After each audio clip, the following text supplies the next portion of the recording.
നമസ്കാരം. സർവേകളിലെല്ലാം സർവാധിപത്യം, എന്നിട്ടും പ്രചാരണത്തിൽ പതറുന്നു പ്രതിപക്ഷം, പ്രത്യേകിച്ചും Congress party. Mathrubhumi news Nielsen സർവേയാണ് 3 കോൺഗ്രസ് സ്ഥാനാർത്ഥികളുടെ സ്വസ്ഥത കെടുത്തിയത്. തിരുവനന്തപുരത്ത് തരൂരിന് അടിപതറും, വടകരയിൽ വീര്യം ജയരാജന്, പാലക്കാട് മുഖം നഷ്ടപ്പെട്ട് 3ാം സ്ഥാനത്ത്. സർവേ ഫലം ഇങ്ങനെയായിരുന്നു. തൊട്ടു പിന്നാലെ പരാതി കെട്ടഴിഞ്ഞു. തരൂർ ഹൈക്കമാൻഡിനെ കാര്യം ധരിപ്പിച്ചു. പ്രചാരണത്തിന് ഏകോപനമില്ല, നേതാക്കൾ സജീവമല്ല. വടകരയിലെ വിഷമം മുരളീധരനും മറച്ചുവെച്ചില്ല. ഗൃഹസമ്പർക്കത്തിനടക്കം ആരുമില്ല. പാലക്കാട് പരാതി പാർട്ടിക്കാണ്. ശ്രീകണ്ഠൻ സ്വന്തം വഴിക്ക് പോകുന്നു. നേതൃത്വം ഇടപെട്ടിട്ടുണ്ട്. ഐക്യം ഊട്ടിയുറപ്പിക്കാനും പ്രചാരണം സജീവമാക്കാനും നിർദ്ദേശം നൽകിയിട്ടുമുണ്ട്. എന്താകുമെന്ന് കണ്ടറിയണം. എന്നാൽ സർവേ ഫലങ്ങളെ തള്ളി CPM സർവ്വ കരുത്തും പുറത്തെടുക്കുന്നതാണ് അപ്പുറത്തെ കാഴ്ച. പ്രചാരണത്തിലെ മേൽക്കൈ തുടരുന്നെന്ന് പാർട്ടി സെക്രട്ടേറിയറ്റ് വിലയിരുത്തി. രാഹുൽ വന്നതിൻ്റെ ഉത്സാഹം ഉണർവായി മാറിയിട്ടില്ലെന്നും സെക്രട്ടേറിയറ്റ് കണക്കുകൂട്ടുന്നു. RSSനെയാണ് CPMന് സംശയം. തിരുവനന്തപുരം, പത്തനംതിട്ട, കോട്ടയം, പാലക്കാട്, തൃശൂർ, കാസർഗോഡ് മണ്ഡലങ്ങളിൽ മാത്രം RSS കേന്ദ്രീകരിക്കുന്നു. 8 മണ്ഡലങ്ങളിലെ വിട്ടുനിൽക്കൽ എന്തുകൊണ്ട്? പാർട്ടി പരിശോധിക്കുന്നുണ്ട്. രാഹുലിന്റെ വരവുകൊണ്ട് വേറിട്ട പദവി കിട്ടിയ വയനാടിനെയും ഇടതുമുന്നണി ഇന്നിളക്കി മറിച്ചു. കോൺഗ്രസിനും BJPക്കും നേരെ ഒരുപോലെ വിമർശന മുന തിരിച്ച് മുഖ്യമന്ത്രി കത്തിക്കയറി. അണികളെ ആവേശത്തിലാക്കി റോഡ് ഷോയും കടന്നുപോയി. പ്രചാരണം മുറുകി തുടങ്ങുമ്പോൾ കോൺഗ്രസിന്റെ സ്ഥാനാർത്ഥികൾ മുടന്തി നീങ്ങുന്നു എന്നാണ് സൂപ്പർ പ്രൈം ടൈം ഇന്ന് ചർച്ച ചെയ്യുന്നത്. ഒറ്റ ചോദ്യം ചോദിച്ചുകൊണ്ട്, പ്രചാരണത്തിൽ മേൽക്കൈ ആർക്ക്? ഈ വിഷയത്തിൽ പ്രതികരിക്കാൻ CPM സംസ്ഥാന സെക്രട്ടേറിയറ്റ് അംഗം ആനത്തലവട്ടം ആനന്ദൻ, കോൺഗ്രസിൽ നിന്ന് ജ്യോതികുമാർ ചാമക്കാല, BJPയിൽ നിന്ന് B ഗോപാലകൃഷ്ണൻ എന്നിവർ സൂപ്പർ പ്രൈം ടൈമിൽ.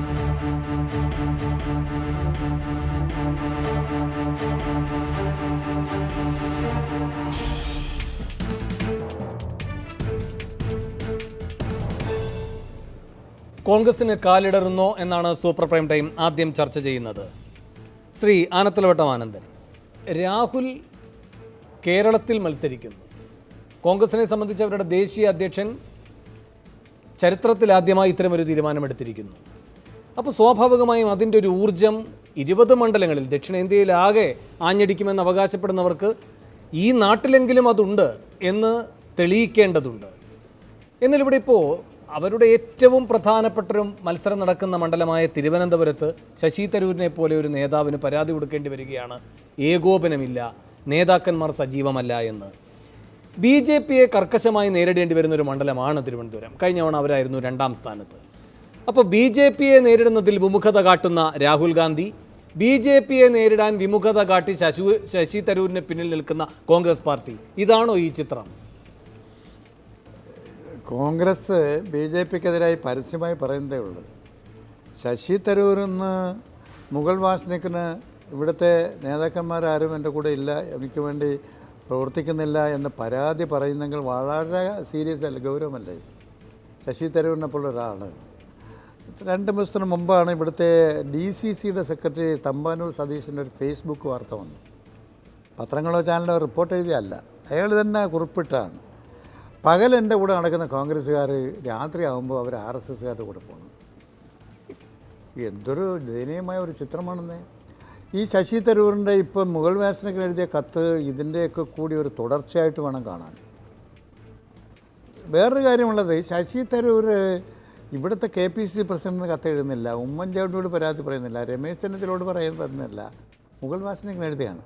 ഇവിടെയുള്ള സംഘടനാ വൈകല്യങ്ങളുണ്ടെങ്കിൽ തിരുവനന്തപുരം DCCയെ അലർട്ട് ചെയ്യേണ്ടത്, പരിശോധിച്ച ആവശ്യമായ നടപടികൾ സ്വീകരിക്കേണ്ടത് KPCC ആണല്ലോ. എന്തുകൊണ്ടാണ് എഴുതാഞ്ഞത്?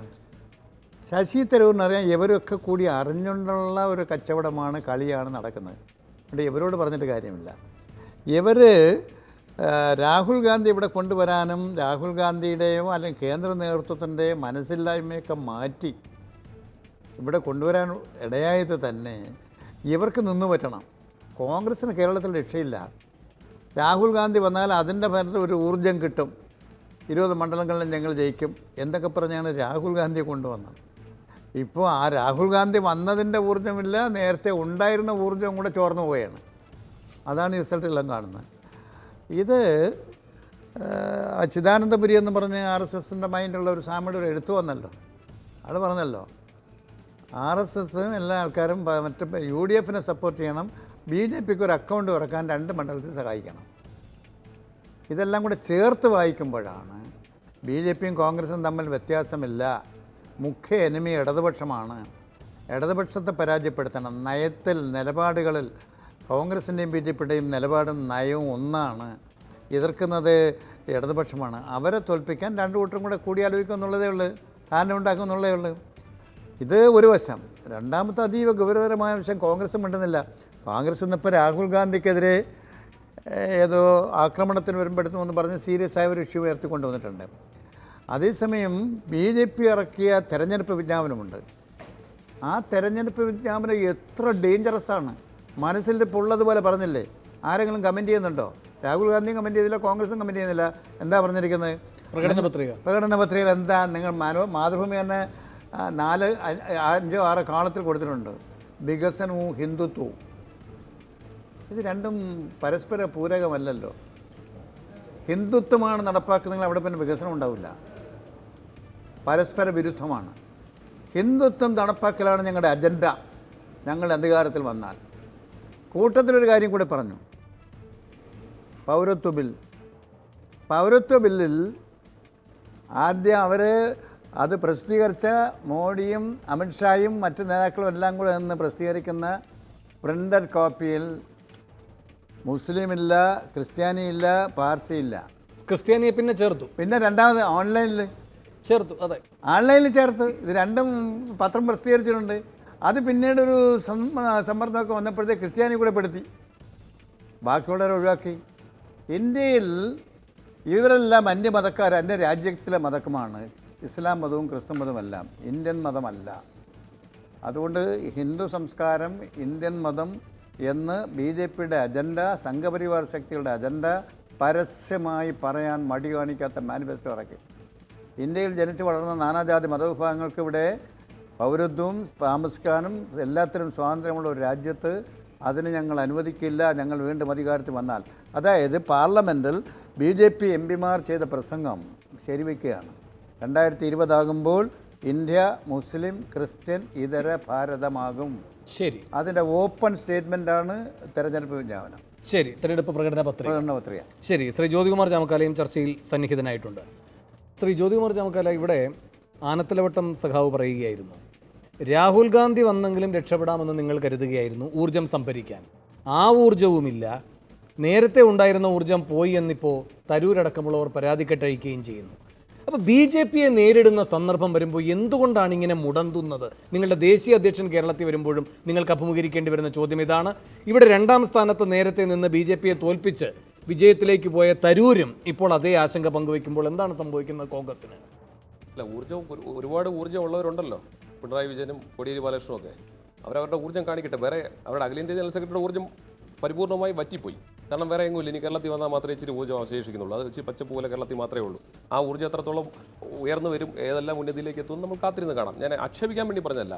ഒരു കാര്യത്തെക്കുറിച്ച് സംസാരിക്കുമ്പോൾ, ഒരു പാർട്ടിയെ സംബന്ധിച്ച്, ഒരു നിലപാടിനെ സംബന്ധിച്ച് സംസാരിക്കുമ്പോൾ യാഥാർത്ഥ്യബോധത്തോടുകൂടി സംസാരിക്കണം. CPMന് എന്തും പറയാൻ, കാരണം അന്തം വിട്ട പ്രതിക്ക് എന്തും ചെയ്യാമല്ലോ, ഒന്നും നഷ്ടപ്പെടാനില്ല, എല്ലാം പോയിരിക്കുന്നവരാണ്. അപ്പോൾ ശ്രീ ആനത്തലവട്ടത്തിനെ പോലെ ഉള്ള മുതിർന്ന ഒരു നേതാവ് ഇവിടെ വന്നിട്ട് പറയുന്നത് കോൺഗ്രസും BJPയും തമ്മിലുള്ള സെറ്റിൽമെൻറ്റ്, ആർക്കെതിരായിട്ട് സെറ്റിൽമെൻറ്റ് എന്നേ? ഈ CPMനെതിരായിട്ടോ? തകർന്നടിഞ്ഞിരിക്കുന്ന ഒരു CPM ദേശീയ തലത്തിൽ രാഷ്ട്രീയമായി യാതൊരു ഞങ്ങളുടെ വിഷയത്തിലേക്ക് ഞാൻ വരാം. ദേശീയ തലത്തിൽ രാഷ്ട്രീയമായി യാതൊരു പ്രസക്തിയും ഇല്ലാത്തൊരു പാർട്ടി പ്രീ പോൾ അലയൻസിലില്ല, ആരുമായി ഒരു മുന്നണിയില്ല. കഷ്ടിച്ച് ഞങ്ങൾ കൊടുത്ത 2 സീറ്റ്, ഞങ്ങളും DMKയും ചേർന്ന് ഞങ്ങളുടെ മുന്നണിയുടെ ഭാഗമായി 2 സീറ്റ് തമിഴ്നാട്ടിൽ കൊടുത്തതല്ലാതെ പിന്നെ ഞാൻ കൂടുതലൊന്നും പറയുന്നില്ല. ദേശീയ തലത്തിൽ ഗതി കിട്ടാത്ത പ്രേതങ്ങളെ പോലെ അലയുകയാണ് CPM.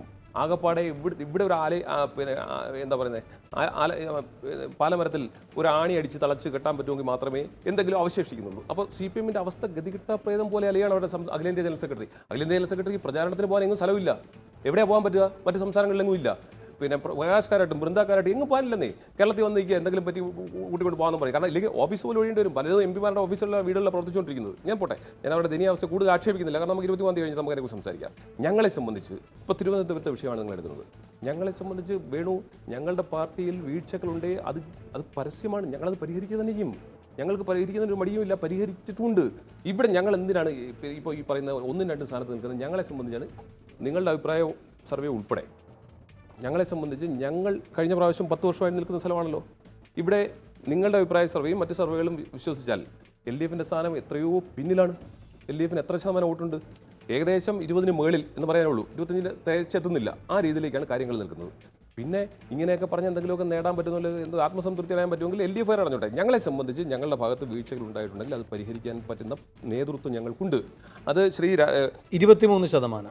അതെ, തിരുവനന്തപുരത്ത് എനിക്ക് കൃത്യമായിട്ട് അറിയാം, ഞാൻ അത് പറഞ്ഞില്ല എന്നുള്ളേ ഉള്ളൂ. 23 നിങ്ങളുടെ സർവേയിൽ ഉൾപ്പെടെ 23%. അപ്പോൾ ദേശീയ തലത്തിലും സംസ്ഥാന തലത്തിലും ഞാൻ പിന്നെ യാത്രയിൽ ഞാൻ വന്ന താമസിച്ചാണ്. എന്നാലും ഞാൻ ഫോണിലൂടെ കേട്ടത് അദ്ദേഹം പറഞ്ഞത് എന്തുകൊണ്ട് ദേശീയ നേതൃത്വത്തിന് പരാതി കൊടുത്തു എന്നൊക്കെ. ആർക്കാ കൊടുത്തത്? എന്തായാലും ഞങ്ങളുടെ ഇന്റേണൽ പോളിസിനെ കുറിച്ച് നന്നായി വാച്ച് ചെയ്യുന്നതുകൊണ്ടും ഞങ്ങളുടെ പിന്നെ സ്ഥാനാർത്ഥിയെക്കുറിച്ചും ഞങ്ങളുടെ ഹയറാർക്കിയെ സംബന്ധിച്ചുമൊക്കെ വളരെ കൃത്യമായി ശ്രീ ആനത്തലോട് ആനന്ദിനെ പോലുള്ള ആൾ മനസ്സിലാക്കുന്നത് നല്ലതാണ്. കാരണം ആ പാർട്ടി പിരിച്ചുവിടാൻ പോവുക. ഭാവിയിലെങ്കിലും അദ്ദേഹത്തിനെ പോലുള്ളവർക്ക് ഞങ്ങളോടൊപ്പം ചേരേണ്ടി വരുമല്ലോ. അപ്പോൾ ഈ ഞങ്ങളുടെ ഹയറാർക്കി മനസ്സിലാക്കിയിരിക്കുന്നത് നല്ലതാണ്. ഏതായാലും ഞങ്ങളെ സംബന്ധിച്ച് ഞങ്ങളുടെ പാർട്ടിയിൽ എന്തെങ്കിലും പ്രവർത്തകരെ സംബന്ധിച്ച് ഞാൻ ഒരു കാര്യം തുറന്നങ്ങ് പറയാം. ഇത് ജ്യോതി, ഇതിലെ പ്രശ്നം CPM ഇതിൻ്റെ ഗൗരവത്തെ കുറെ കൂടി ഉൾക്കൊള്ളുന്നുണ്ട്. കാരണം ഇപ്പോൾ അങ്ങ് പറയുന്നു ഇത് ഞങ്ങളുടെ പാർട്ടിയാണ്, ഞങ്ങളുടെ പാർട്ടിയിൽ എന്തെങ്കിലും പിഴവ് വന്നാൽ ഞങ്ങൾക്ക് പരിഹരിക്കാൻ അറിയാം. അങ്ങനെ നിങ്ങളുടെ ഏതെങ്കിലും ഒരു ആഭ്യന്തര പ്രശ്നത്തിൽ തലയിട്ട് അതിലൊരു പങ്കാളിത്ത റോളിൽ നിൽക്കാം എന്ന താല്പര്യമല്ല CPM ഇതിൽ പ്രകടിപ്പിക്കുന്നത്.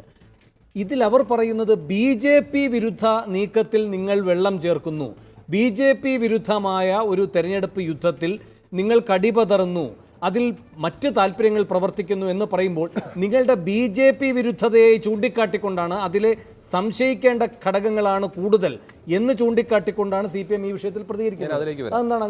ഞാൻ അതിലേക്ക് വരാം. അങ്ങനെ അവർ പറയുന്നത് ആത്മാർത്ഥം ഉണ്ടെങ്കിൽ അവർ ആദ്യം വയനാട്ടിലെ സ്ഥാനാർത്ഥി പിൻവലിക്കട്ടെ. അല്ല നോക്കൂ, ഒരു സെക്കൻഡ് ജ്യോതി, ഇപ്പോൾ ശ്രീ ആനത്തലവട്ടം ഉള്ള ഘടകമാണ് സെക്രട്ടേറിയറ്റ്.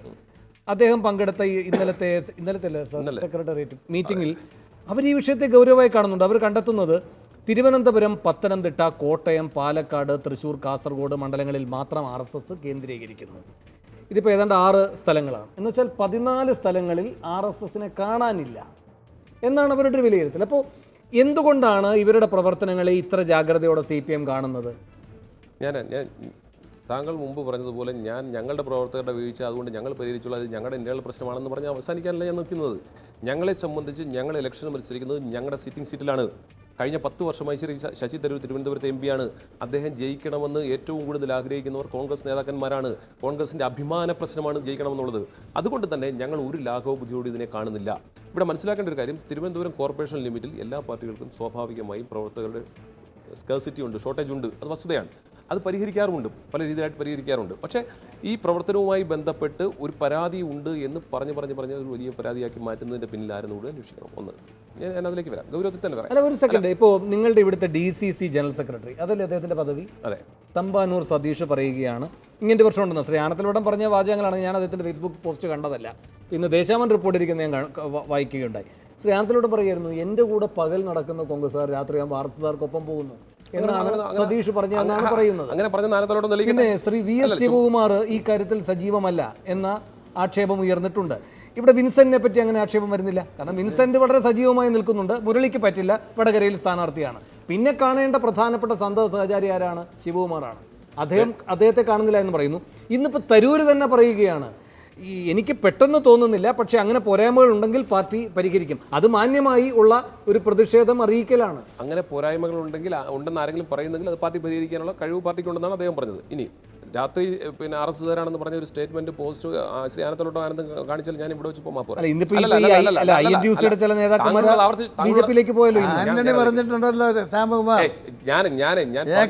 താങ്കളോട് ഞാൻ ചോദിച്ചതിന് മറുപടി പറയും. ഇതിനെ വേറെ എന്തെങ്കിലും പറയേണ്ടത്? ഒന്ന് ഉപ്പത്രാന്ന് അല്ല അരിയത്രാന്ന് ചോദിച്ചാൽ പയറാഞ്ഞാഴി എന്ന് പറയുന്ന മറുപടിയാണിത്. ഞാൻ ചോദിച്ചത് എന്റെ ആബ്സെൻസിൽ സഖാവേ, ഞാനല്ലേ സംസാരിക്കുന്നത്. എൻ്റെ ആബ്സെൻസിൽ അങ്ങ് ഇവിടെ പറഞ്ഞത് ഈ പറയുന്ന തമ്പാനൂർ സതീഷ് ഇങ്ങനെ എൻ്റെ കൂടെ നിൽക്കുന്ന പ്രവർത്തകർ രാത്രി RS പറഞ്ഞ ഒരു പോസ്റ്റ് അങ്ങേക്ക് ഒന്ന് കാണിക്കാമോ? ഞാൻ അങ്ങേ ചലഞ്ച് ചെയ്യുന്നു. അല്ല, അതിന്റെ ഒരു സത്തയാണ് അദ്ദേഹം പറഞ്ഞത് എനിക്ക് തന്നിരിക്കുന്ന മേഖലയിലെ പ്രവർത്തകർ എന്നോടൊപ്പം നിൽക്കുന്നില്ല, പ്രവർത്തനത്തിൽ സജീവമാകുന്നില്ല. അത് ആരെയും സഹായിക്കാനാണ് എന്ത് നിങ്ങൾ തീരുമാനിച്ചേ?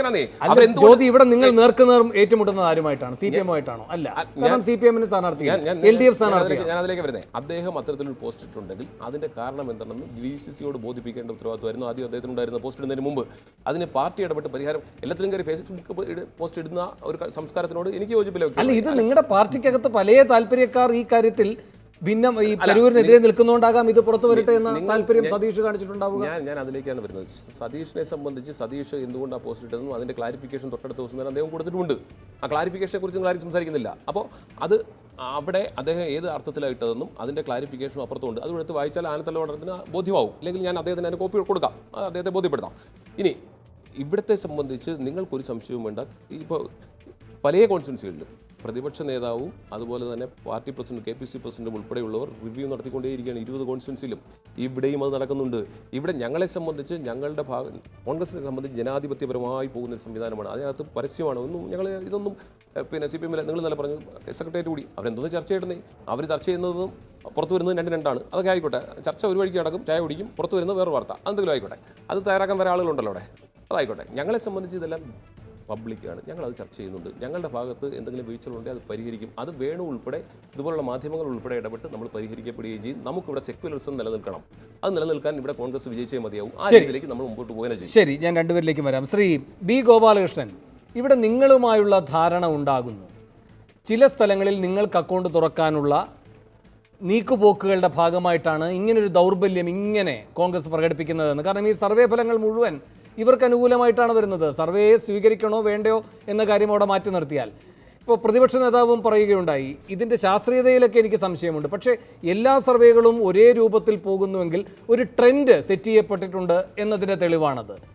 ആ അർത്ഥത്തിൽ അത് അവർക്ക് അനുകൂലമായി അവർ വിലയിരുത്തുന്നുണ്ട്. എന്നിട്ടും അവർക്ക് വെല്ലുവിളികൾ ഉയർത്തുന്നു എന്ന് പറയുന്നൊരു മണ്ഡലത്തിൻ്റെ കാര്യത്തിൽ പ്രത്യേകിച്ച് ക്ഷീണം കാണുമ്പോൾ അത് CPM ഈ ഒരു രാഷ്ട്രീയ ആരോപണം എന്ന നിലയിൽ ഉന്നയിക്കുന്നതിനപ്പുറം ചില അന്തർനാടകങ്ങളുണ്ടോ എന്ന കാര്യത്തിന് ബലം വരികയാണ്. ശ്രീ ഗോപാലകൃഷ്ണൻ. വേണു, CPM-ൻ്റെ ഇന്നത്തെ സെക്രട്ടേറിയറ്റ് റിപ്പോർട്ട് അവരുടെ ഒരു പരാജയത്തെ അവർ മുന്നിൽ കണ്ടുകൊണ്ട് ഒരു മുഴം മുമ്പിൽ എറിയുകയാണ്. കാരണം BJP വിജയിക്കാൻ പോകുന്നു എന്നുള്ളത് കഴിഞ്ഞ കുറേ വർഷങ്ങളായിട്ട് തടഞ്ഞു നിർത്തി ലോക്സഭാ തെരഞ്ഞെടുപ്പിൽ വിജയിപ്പിക്കാൻ ഒരു കാരണവശാലും അനുവദിക്കില്ല എന്ന് പറഞ്ഞ് മാറി മാറി വോട്ട് ചെയ്ത് രാജേട്ടനെയും മറ്റു പലരെയും തോൽപ്പിച്ച CPM ഇപ്രാവശ്യം BJP ജയിക്കുമെന്ന് കണ്ടപ്പോൾ തീർച്ചയായിട്ടും BJP ജയിക്കുമെന്ന് സർവേയിലും പറയുന്നു. അപ്പോൾ BJP ജയിക്കുമെന്നുള്ള ഒരു അന്തരീക്ഷം വന്നതോടെ അവർ തോക്കുമെന്ന് കണ്ടപ്പോൾ വളരെ മനോഹരമായിട്ട് അതിനവർ കൊണ്ടുവന്നിട്ടുള്ള ഒരു പ്രസ്താവനയും ഒരു കാഴ്ചപ്പാടുമാണ് 16 സ്ഥലത്ത് RSS നിശബ്ദമാണ്. ഇത്രയും കാലം പറഞ്ഞത് BJPയും കോൺഗ്രസും തമ്മിലുള്ള സഖ്യം എന്നാണ്. അത് ക്ലിക്കായില്ല. അത് ക്ലിക്കാവാതെ വന്നപ്പോഴാണ് അവർ വീണ്ടും RSSൻ്റെ നെഞ്ചത്ത് കയറാൻ തീരുമാനിച്ചത്. അപ്പോൾ ഒരു കാര്യം ഉറപ്പാണ്, RSS വിചാരിച്ചാൽ CPM ഒരു സീറ്റ് പോലും കേരളത്തിൽ വിജയിക്കില്ല എന്നാണല്ലോ അതിൻ്റെ അർത്ഥം. ആ അർത്ഥം കൊള്ളാം, അത് ഞാൻ ഇഷ്ടപ്പെട്ടു. അതാണ് CPM-ൻ്റെ വിലയിരുത്തൽ. അപ്പോൾ ഒന്നാമത്തെ വിലയിരുത്തൽ RSS ഉണ്ടെങ്കിൽ CPM-ന് ഇവിടെ വിജയിക്കാൻ കഴിയില്ല എന്നുള്ളത് അവർ തന്നെ തുറന്നു പറഞ്ഞിരിക്കുന്നു. രണ്ടാമത്തെ വിലയിരുത്തൽ BJP ജയിക്കുമെന്നുള്ളത് അവർ അംഗീകരിച്ചിരിക്കുന്നു. മൂന്നാമത്തെ വിലയിരുത്തൽ ഇനി ഇവർ പറയരുത് ഇടതുപക്ഷം ജയിച്ചാൽ അത് മഹാഭൂരിപക്ഷത്തിൻ്റെ കേരളത്തിലെ മുഴുവൻ ജനങ്ങളുടെയും ഇടതു മനസ്സാണ് എന്നിനി പറയാൻ ഇനി അവർക്ക് അവകാശമില്ല.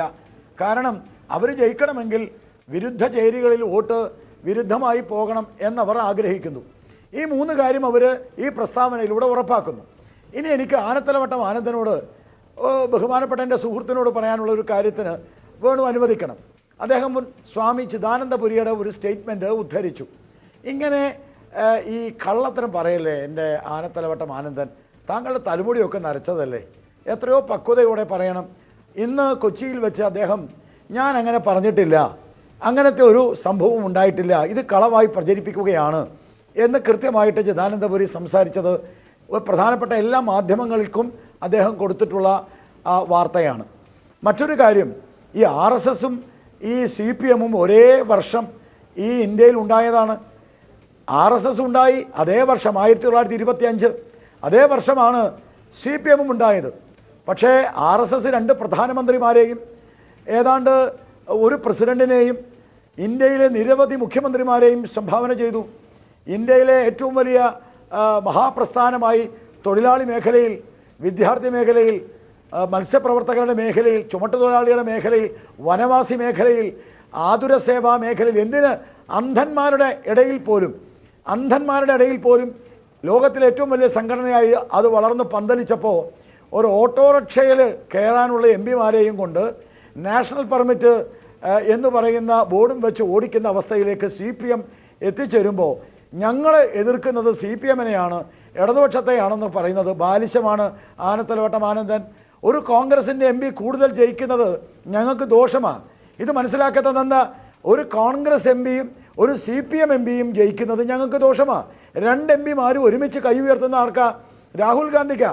ഇവിടെ അടിസ്ഥാന പ്രശ്നം എന്താ? അടിസ്ഥാന പ്രശ്നം ന്യൂനപക്ഷങ്ങളുടെ വോട്ട് ആർക്ക് കിട്ടുമെന്നുള്ള വിലപേശലാണ്. ന്യൂനപക്ഷങ്ങളുടെ വോട്ട് കിട്ടണമെങ്കിൽ RSSൻ്റെ പേര് പറയണം. ഇതൊരു താല്പര്യമാണ്. ആ കാലമൊക്കെ മാറി സാർ. RSSും ന്യൂനപക്ഷവും തമ്മിൽ ഒരു പ്രശ്നവുമില്ല. RSSനെയൊക്കെ ന്യൂനപക്ഷങ്ങൾക്ക് നന്നായിട്ട് അറിയാം. ഇപ്രാവശ്യത്തെ പ്രളയമുണ്ടായപ്പോൾ ന്യൂനപക്ഷ സമൂഹത്തിൻ്റെ ഉള്ളിലേക്ക് കടന്ന് ഈ കേരളത്തിൽ നിങ്ങൾ ഗവൺമെൻറ് അന്തം വിട്ട് നിന്നപ്പോൾ പാവപ്പെട്ട ഓരോ വീടുകളിലും കയറി കക്കൂസ് കഴുകി അവരെ സംരക്ഷിച്ചത് സേവാഭാരതി എന്ന RSSൻ്റെ പ്രവർത്തകരാണ്. അത് സേവന പ്രവർത്തനമാണ്. അത് ചെയ്തവരാണ്. അവരെ ഈ നാട്ടിലെ ന്യൂനപക്ഷങ്ങളും ഭൂരിപക്ഷമൊക്കെ അംഗീകരിക്കും. അത് കണ്ടിട്ട് വിഭ്രാന്തിയിലായിട്ട് ഈ ന്യൂനപക്ഷങ്ങളെ കിട്ടാൻ വേണ്ടി ഈ വക വർത്താനം പറയുന്നതിൽ ഒരു അർത്ഥവുമില്ല എന്ന് വളരെ കൃത്യമായി പറയാൻ ഞാൻ ആഗ്രഹിക്കുന്നു. ഞങ്ങളെ സംബന്ധിച്ചിടത്തോളം ഇവിടെ നേരത്തെ സൂചിപ്പിച്ചു, പകൽ കോൺഗ്രസ്, രാത്രി RSS. ആ പരിപാടി ഞങ്ങൾക്കില്ല. കൃത്യമായി കോൺഗ്രസിൽ നിന്നും CPMൽ നിന്നും ഇഷ്ടമാതിരി ആളുകൾ എന്നും വന്നുകൊണ്ടിരിക്കുക BJPയിലേക്ക്, പ്രത്യേകിച്ച് തിരുവനന്തപുരത്തും പത്തനംതിട്ടയിലും എല്ലാം. അതിന് കാരണം ഞങ്ങളൊന്നുമല്ല. ഇതാ തൃശ്ശൂരിൽ സുരേഷ് ഗോപിയുടെ മത്സരം. സുരേഷ് ഗോപി നിങ്ങളുടെ പത്രപ്രവർത്തകരുടെ മുമ്പിൽ വെച്ച് സുരേഷ് ഗോപിയോട് പത്രപ്രവർത്തകൻ ചോദിച്ചു, താങ്കളെ കാണാൻ വരുന്ന ആളുകളൊക്കെ താങ്കൾക്ക് വോട്ട് ചെയ്യുമോ? അപ്പോൾ അദ്ദേഹം ജനങ്ങളോട് ചോദിച്ചു. അതിന് ഉത്തരം അവർ പറയട്ടെ എന്ന് പറഞ്ഞു. അപ്പോൾ ജനങ്ങളിൽ പ്രത്യേകിച്ച് സ്ത്രീകളിൽ ഒരു വലിയ വിഭാഗം പറഞ്ഞു, ഞങ്ങളൊക്കെ വോട്ട് ചെയ്തത് കഴിഞ്ഞ പ്രാവശ്യം CPMനും കോൺഗ്രസിനുമാണ്, പക്ഷേ ഇപ്രാവശ്യം ഞങ്ങൾ വോട്ട് ചെയ്യില്ല. കാരണം ശബരിമല വിഷയത്തിൽ CPMും കോൺഗ്രസും എടുത്തത് ഈ നാട്ടിലെ ശബരിമല വിശ്വാസികൾക്ക് എതിരായിട്ടാണ്. അതുകൊണ്ട് ഞങ്ങളുടെ വോട്ട് ഇപ്രാവശ്യം സുരേഷ് ഗോപിക്കാണ്. ഇത് കേട്ട് അന്തം വിട്ട് നിൽക്കുകയാണ് ഇടതുപക്ഷവും വലതുപക്ഷവും. അതുകൊണ്ട് ഇങ്ങനെ RSS അപ്പുറത്താണ്, RSS ഇപ്പുറത്താണ്. എന്തായാലും ചാമക്കാല പറഞ്ഞല്ലോ, വേണു അടക്കമുള്ള ആളുകൾ ഈ കാര്യത്തിൽ പരിഹാരമുണ്ടാക്കണമെന്നാണ്. അതിനാണോ വേണു ഈ ചോദ്യം ചോദിച്ചതെന്ന് എനിക്കറിയില്ല. എന്തായാലും ഒരു കാര്യം ഞാൻ പറയുന്നു, ഞങ്ങൾ പ്രവർത്തിക്കുന്നത് ഈ രാജ്യത്തിൽ നരേന്ദ്രമോദി സർക്കാർ അധികാരത്തിൽ വരാൻ വേണ്ടിയാണ്. അതിലൊരു കോൺഗ്രസിനെ പോലും വിജയിപ്പിക്കാൻ ഞങ്ങൾക്ക് താല്പര്യമില്ല. CPMനെ വിജയിക്കാൻ ആനത്തലവട്ടം, ഇവിടെ ന്യൂനപക്ഷ വോട്ടിൽ കണ്ണുവെച്ചുകൊണ്ടാണ് നിങ്ങൾ ഇത്തരമൊരു വാദം ഉന്നയിക്കുന്നത് എന്നാണ് പൊതുവിൽ ഉയരുന്ന വിമർശനം. ഇപ്പോൾ ഗോപാലകൃഷ്ണനും അത് തന്നെയാണ് ഉന്നയിക്കുന്നത്. ഈ തിരുവനന്തപുരത്ത് കഴിഞ്ഞ തവണ തരൂർ ജയിക്കുന്നത് ന്യൂനപക്ഷ മേഖലയിലൊരു മേൽക്കൈ കൊണ്ടാണ്. അപ്പോൾ ഈ ശബരിമല അടക്കമുള്ള കാര്യങ്ങളിൽ BJPക്ക് തുല്യമായൊരു നിലപാടെടുത്ത വ്യക്തി എന്ന് ശശി തരൂരിനെ നിങ്ങൾ ചിത്രീകരിക്കുന്നുമുണ്ട്. അങ്ങനെ അപ്പോൾ ഈ പറയുന്ന തരത്തിൽ ഇപ്പോൾ തെരഞ്ഞെടുപ്പ് പ്രചാരണത്തിൽ തരൂർ ഒരല്പം മുടന്തുന്നു എന്ന് പറഞ്ഞ് പരാതിയുമായി വന്നില്ലെങ്കിലും നിങ്ങൾ ഇതേ പ്രചാരണം തന്നെ നടത്തുമായിരുന്നു. കാരണം രാഷ്ട്രീയ ലാക്ക് ന്യൂനപക്ഷ വോട്ടിലേക്കാണ്. അതുകൊണ്ടാണ് ഇത്തരമൊരു സമീപനം നിങ്ങൾ പുലർത്തുന്നത് എന്നാണ് ഉയരുന്ന വിമർശനം. അതിനുള്ള മറുപടി സാർ. അത് ഞാൻ പറയുന്നതിന് മുമ്പ് എൻ്റെ സുഹൃത്ത് ചാമക്കാല പറഞ്ഞു, CPMൻ്റെ മേൽവിലാസം നഷ്ടപ്പെട്ടു പോകാൻ പോവുകയാണ്, ആ ദുഃഖത്തിലാണ് എന്ന് പറയുണ്ടായി. ഇന്ത്യ മഹാരാജ്യത്ത് മനുഷ്യരുള്ളിടത്തോളം CPMൻ്റെ മേൽവിലാസം നഷ്ടപ്പെടില്ല. നിങ്ങൾ ഈ മേൽവിലാസം എന്ന് പറയുന്നത് മന്ത്രി കസേരയിൽ കയറിയിരിക്കാൻ പാർലമെൻ്ററി തിരഞ്ഞെടുപ്പിൽ ജയിച്ചാലേ മേൽവിലാസം ഉണ്ടാകുമെന്നാണ്. അത് ബൂർഷ്വാ രാഷ്ട്രീയമാണ്. ഞങ്ങളുടെ അതല്ല. ഞങ്ങൾ മന്ത്രിയാകാമെന്നും MLA ആകാമെന്നും പഞ്ചായത്ത് മെമ്പറാകാമെന്നും പറഞ്ഞ് പാർട്ടി ചേരുന്നവരല്ല. ഞങ്ങൾ ഈ രാജ്യത്തെ തൊഴിലാളികളുടെയും കൃഷിക്കാരുടെയും കഷ്ടപ്പെടുന്നവൻ്റെയും കൂടെ കോൺഗ്രസിലും ബി ജെ പിയിലും ഒക്കെ വെച്ചിരിക്കില്ല ജന്മിമാരും പ്രമാണിമാരും മുതലാളിമാരും ഇവരെ മാടിനെ പോലെ കരുതിയിരിക്കുന്ന ഒരു കാലത്ത് അവരെ മനുഷ്യരാക്കാൻ വേണ്ടി അവരോടൊപ്പം നിന്ന് പോരാടിയതാണ്. അല്ലാതെ MLA ആകാമെന്ന് കരുതിയിട്ടല്ല, മന്ത്രിയാകാമെന്ന് കരുതിയിട്ടല്ല.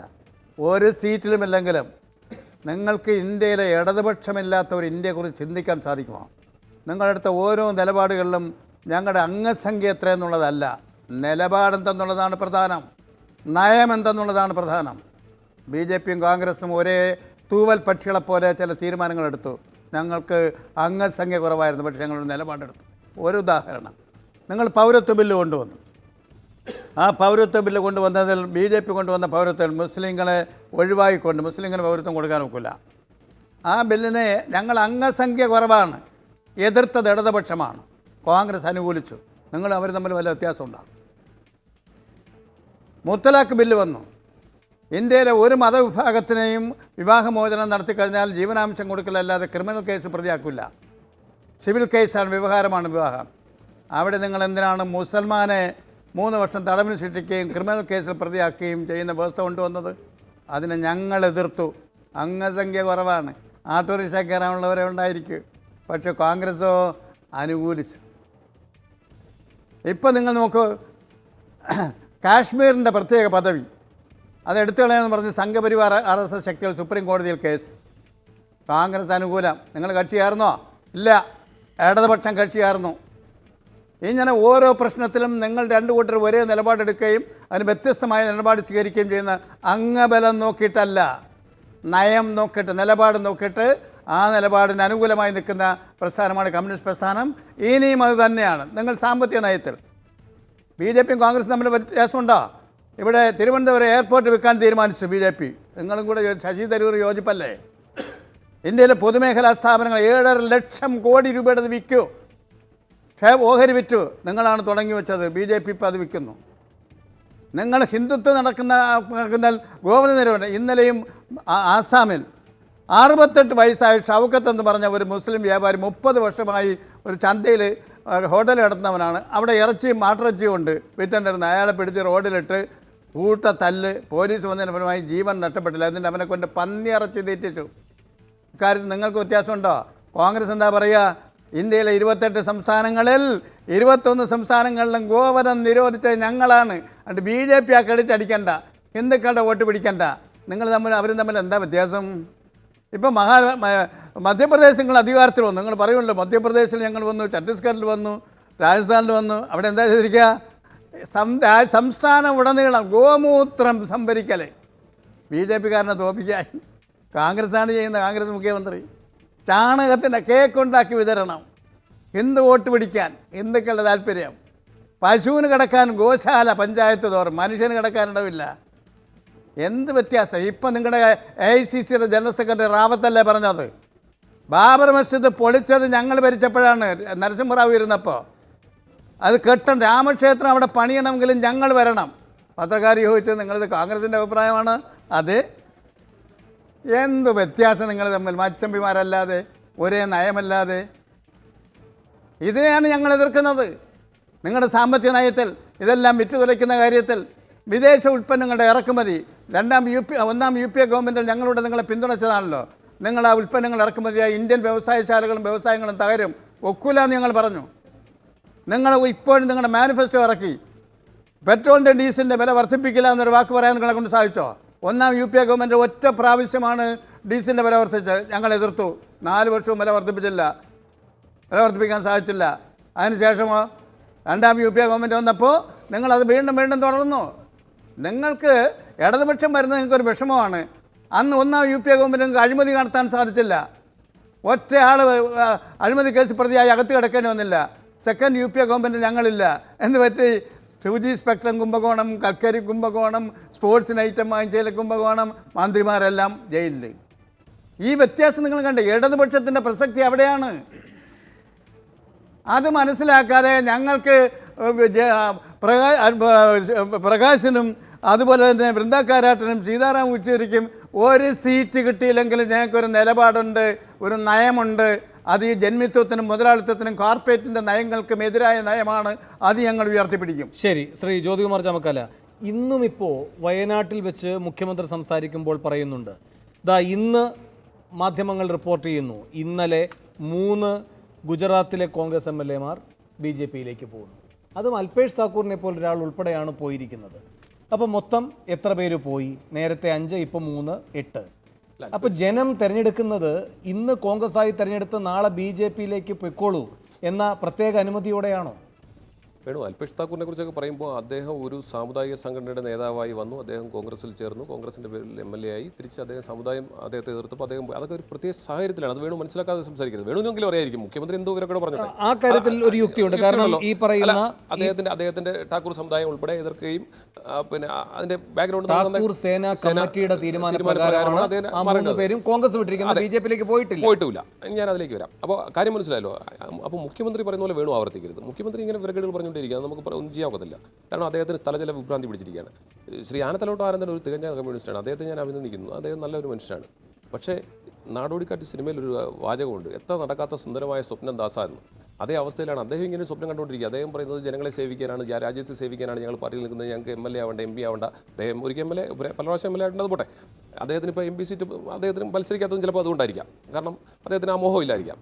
പക്ഷേ ഇവിടുത്തെ CPM-ന്റെ അത്യുന്നത നേതാക്കന്മാരുടെ PB അംഗങ്ങളുടെ മക്കൾ ഗൾഫിൽ ഡാൻസ് ബാർ നടത്തുകയാണെന്നേ.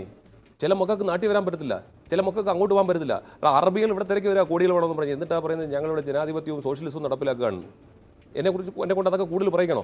വേണു ഞാൻ ഉൾപ്പെടെ ഞാൻ വഴിതെറ്റിയൊന്നും പോലെ അതെ അങ്ങ് പറഞ്ഞ ഞാൻ രാഷ്ട്രീയം പറയുന്നത് രാഷ്ട്രീയം തന്നെയാണ്. ഇത് ഒരു സാധാരണക്കാരുടെ കളയാതെ രാഷ്ട്രീയം പറയാം.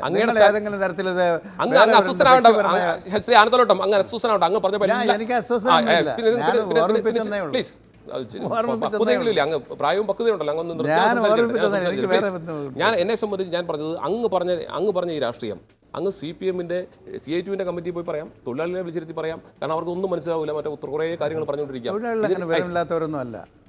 ഞാൻ പറഞ്ഞില്ലല്ലോ, തൊഴിലാളികളെ വിളിച്ചിരുത്തി പറയാം, അവർക്ക് ഈ കാര്യങ്ങൾ അവർക്കൊക്കെ നന്നായി മനസ്സിലാവും. പെട്രോളിയം പ്രോഡക്ട്സിന്റെ പിന്നെ ഓപ്പൺ മാർക്കറ്റിലേക്ക് പോകേണ്ട സാഹചര്യത്തെ കുറിച്ച് അങ്ങേക്ക് വല്ല അറിയാം, അങ്ങ് പറയാൻ പറ്റും അവരുടെ മുമ്പിൽ പറയാം, ഞങ്ങൾ അവർ വില കൂട്ടി എന്ന് പറയുന്നല്ല, പറയുന്നില്ലല്ലോ. അതിൽ അന്തർലീനമായിരിക്കുന്ന വിഷയങ്ങളെ കുറിച്ച് ചർച്ച ചെയ്യുന്നില്ല. പെരിഫറൽസ് ആയിട്ട് എന്തും പറയാൻ കഴിയുക. അത് CITU-ലും ദേശാഭിമാനിയിലും പറഞ്ഞാൽ, അല്ലെങ്കിൽ നിങ്ങളുടെ സെക്രട്ടേറിയറ്റിൽ ഇങ്ങനെ ചർച്ച ചെയ്തുകൊണ്ടിരിക്കുന്ന ദിവസങ്ങളോളം ചർച്ച ചെയ്യാം, ഒരു പ്രശ്നവുമില്ല. ഇവിടെ സംസാരിക്കുന്നത് ഇന്ത്യ എന്ന രാജ്യത്തെക്കുറിച്ചാണ്. ഇന്ത്യയുടെ സ്വാതന്ത്ര്യകാലം മുതൽ നിങ്ങളുടെ ചരിത്രം നിങ്ങൾ പരിശോധിക്കണം. സ്വാതന്ത്ര്യാനന്തര ഭാരതത്തെക്കുറിച്ച് പിന്നീട് പറയാം. സ്വാതന്ത്ര്യ കാലഘട്ടത്തിൽ ഉൾപ്പെടെ CPM-ന്റെ ഇടതുപക്ഷത്തിൻ്റെയും നിലപാടുകൾ ഏറ്റവും അവസാനം നിങ്ങൾ ഇതൊക്കെ പറയുമ്പോൾ ഞാൻ എന്താ കോടിയേരി ബാലകൃഷ്ണൻ മകനെ കുറിച്ച് എന്നാ പറഞ്ഞത്? അത് പറഞ്ഞപ്പോൾ എന്താ അങ്ങേക്ക് നോക്കുന്നത്? പല നേതാക്കന്മാരുടെ ജീവിത സാഹചര്യം രാഷ്ട്രീയമാണ് പറയുന്നത്. CPM-ന്റെ സംസ്ഥാന സെക്രട്ടറിയുടെ മക്കൾ ഇത്തരത്തിൽ ദേശീയ തലത്തിൽ ഞാൻ പറഞ്ഞത് നിങ്ങൾ ആദർശം പറയുമ്പോൾ ഞങ്ങൾ രാഷ്ട്രീയമാണെന്ന് പറയുമ്പോൾ അങ്ങനെ ഒന്നും പറഞ്ഞു പോകരുത്. ഇവിടെ നിങ്ങളുടെ വാക്കുകളിലേ ഉള്ളൂ ഈ പിന്നെ കപട സദാചാരം. നിങ്ങൾക്ക് ഇതിനകത്ത് യാതൊരു ലക്ഷ്യവുമില്ല. നിങ്ങളെ സംബന്ധിച്ച് 2-3 സീറ്റ് ജയിക്കണം കേരളത്തിൽ, വേറെ എങ്ങും ഒരു രക്ഷയുമില്ല. ഞങ്ങളാണ് ഇന്ത്യ ഭരിക്കുന്നതെന്നൊക്കെ പറഞ്ഞ് കേട്ടാൽ, ശ്രീ ആനത്തലോട്ടൊക്കെ പറഞ്ഞു കേട്ടൊന്നും പുറത്തുനിന്നാരെങ്കിലും വന്നതെന്ന് കേട്ടോണ്ടിരുന്നാൽ അവർ വിചാരിക്കും ഇവരുടെ പ്രധാനമന്ത്രിമാർ കുറേ കാണും, ഇവരുടെ മുഖ്യമന്ത്രിമാർ കുറേ കാണും എന്നൊക്കെ. എവിടെയാണ് ഉള്ളത്? ഞങ്ങളുടെ പിന്തുണ കൊണ്ടാണ്. ശരിയാണ്, 2004 നിങ്ങളുടെ പിന്തുണ കൊണ്ടാണെന്നേ. അതിന് മുമ്പ് കോൺഗ്രസ് ഇവിടെ ഭരിച്ചിട്ടുണ്ട്, അതിനുശേഷവും കോൺഗ്രസ് ഭരിച്ചിട്ടുണ്ട്. അഴിമതിയെക്കുറിച്ച് പറയുന്നു, അഴിമതി പലപ്പോഴും ഉണ്ടായിട്ടുണ്ട്, ശരിയാണ്, അംഗീകരിച്ചിട്ടുണ്ട്. അത് മൻമോഹൻ സിംഗിനെ സംബന്ധിച്ചിട്ടുണ്ട്. 2ാം UPA സർക്കാരിൻ്റെ കാലത്ത് അഴിമതി ഉണ്ടായിട്ടുണ്ടെന്ന് അദ്ദേഹം ഉൾപ്പെടെ സംബന്ധിച്ചിട്ടുണ്ട്. എന്താ തെറ്റെന്നേ? ഒരു തെറ്റ് പറ്റിയാൽ തെറ്റ് പറ്റിയെന്ന് പറയുന്നുണ്ടെന്നേ. ഇനി നിങ്ങളാണ് കേമരെന്ന് എന്നാൽ പിന്നെ നിങ്ങളങ്ങ് ജയിച്ച് നിങ്ങൾ മത്സരിച്ചപ്പോൾ നിങ്ങൾ എത്ര സീറ്റിലാണ് മത്സരിക്കുന്നത്? എന്നെ കൊണ്ട് വീണ്ടും അതിലേക്ക് ഞാൻ കൊണ്ടുപോകരുത്. നിങ്ങൾ ഇത്തിക്കണ്ണികളെ പോലെ ഇങ്ങനെ നിൽക്കുകയാണ് നിങ്ങളുടെ യാഥാർത്ഥ്യം. നിങ്ങൾ ഈ യാഥാർത്ഥ്യവുമായി പൊരുത്തപ്പെടാത്ത കുറേ കാര്യങ്ങൾ പറഞ്ഞുകൊണ്ടിരിക്കുക. ഇവിടെ ദേശീയ തലത്തിൽ മത്സരം നടക്കുന്നത് കോൺഗ്രസും BJP-യും തമ്മിലാണ്. കോൺഗ്രസും BJP-യും തമ്മിൽ മത്സരം നടക്കുമ്പോൾ കോൺഗ്രസിന് വിജയിച്ചേ മതിയാവും പരമാവധി സീറ്റുകളിൽ. ഞങ്ങളുടെ സഖ്യത്തിനേക്കാൾ ഞങ്ങൾക്ക് വ്യക്തിപരമായി ഞങ്ങളുടെ കോൺഗ്രസ് പാർട്ടിക്ക് പരമാവധി സീറ്റുകൾ സംഭരിക്കുക, ജയിക്കുക എന്നത് തന്നെയാണ് ഞങ്ങളുടെ ലക്ഷ്യം.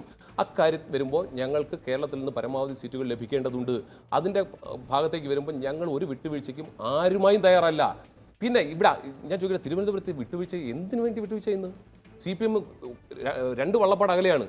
നിങ്ങളുടെയൊക്കെ സർവേ ശരിയാണെങ്കിൽ, കഴിഞ്ഞ കാല ചരിത്രവും വെച്ച് നോക്കിയാൽ, പിന്നെ സ്ഥാനാർത്ഥിയുടെ മികവ് വെച്ച് നോക്കിയാൽ ഒരു സംശയവും വേണ്ട, ശ്രീ ശശി തരൂരിനെ പോലെ ഒരു വെർസറ്റൈൽ ജീനിയസ് ആയിട്ടുള്ള ഒരു മനുഷ്യനെ സ്ഥാനാർത്ഥിയായി ഇന്ത്യയിൽ അവതരിപ്പിച്ചിട്ടുള്ള ഏറ്റവും നല്ല സ്ഥാനാർത്ഥികളിൽ ഒരു പക്ഷേ 8-10 പേരെ എടുത്താൽ അതിലൊരാളായിരിക്കും. അപ്പോൾ അത്തരത്തിലുള്ളൊരു സ്ഥാനാർത്ഥി 2 ടൈമായി ഇവിടെ നിൽക്കുന്നയാൾ അദ്ദേഹത്തെ സംബന്ധിച്ച് വിജയിപ്പിക്കേണ്ടത്. പിന്നെ ഗോപാലകൃഷ്ണൻ പറഞ്ഞു പോയി, ഞാൻ വേണു സാഹല ഇത്തരത്തിലുള്ള ചർച്ചകളിൽ ഉൾപ്പെടെ അത് വരുന്നത് ഞങ്ങളിത് പരസ്യമായി ചർച്ച ചെയ്യുന്നത് കൊണ്ടും അതിൽ നിന്ന് ഉൾപ്പെടെ സ്ഥാനാർത്ഥി നിർണ്ണയം വന്നപ്പോൾ എന്തെല്ലാം ചർച്ചകളാണ് നമ്മുടെ കോൺഗ്രസിൻ്റെ സ്ഥാനാർത്ഥി നിർണ്ണയത്തെ സംബന്ധിച്ച്. അപ്പോൾ അതൊന്നും പുതുമയുള്ള കാര്യമല്ല. ഞങ്ങളെ സംബന്ധിച്ച് എവിടെയെങ്കിലും മെല്ലപ്പോക്ക് ഉണ്ടായിട്ടുണ്ടെങ്കിൽ ഇനിയും സമയമുണ്ട്. ഞങ്ങളത് തീർച്ചയായും ആ പഴുതുകൾ അടച്ചുകൊണ്ട് തന്നെ മുന്നോട്ട് പോകും. ഞങ്ങൾ വിജയിക്കുക തന്നെയാണ് ഞങ്ങളുടെ ലക്ഷ്യം. ഒരു പ്രസക്തിയുമില്ലാത്ത CPM ഇത് കണ്ടുകൊണ്ടിരിക്കാം, പലതും പറയാം. അവർക്ക് പക്ഷേ ഇതൊരു ചെറിയ കാര്യമായി എടുക്കരുത്. കാരണം 4 മണ്ഡലങ്ങളിൽ നിന്ന് പരാതി വരികയാണ്.